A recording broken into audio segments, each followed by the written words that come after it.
most of us by now, the recession is definitely affecting the way that we shop, and that includes the holiday season. Parents Magazine surveyed over 1,000 moms, and all of them said they're cutting back on spending. In fact, nearly half said they'll cut back on gifts. 70% plan to cut back on things for themselves to afford presents for their children.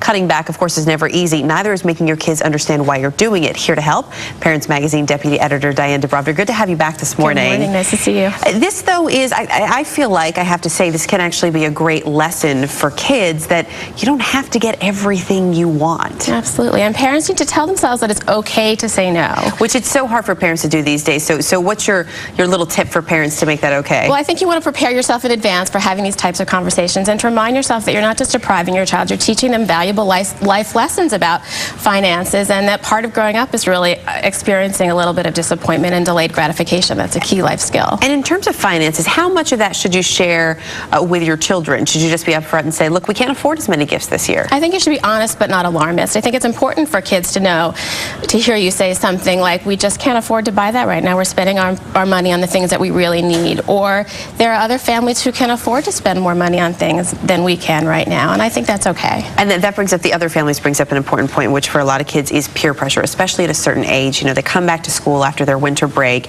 and everybody has these new things and they may feel like, oh, well, you know, I don't quite measure up after my holidays. How do you approach that with your kids? Well, I think you can talk about the difference between wanting something and needing something, and you might even use a story from your own life about when you were a child and you didn't get something that you wanted.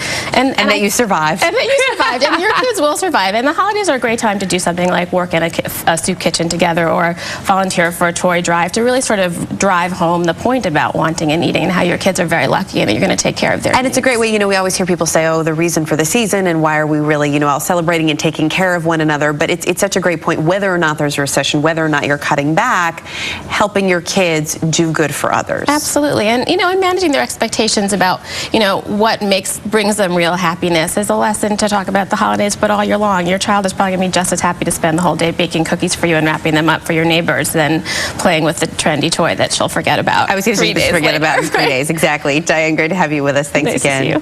For more tips on managing your children's wish list, just log on to our partner in health, WebMD.com. Search for holiday gift giving. Rags?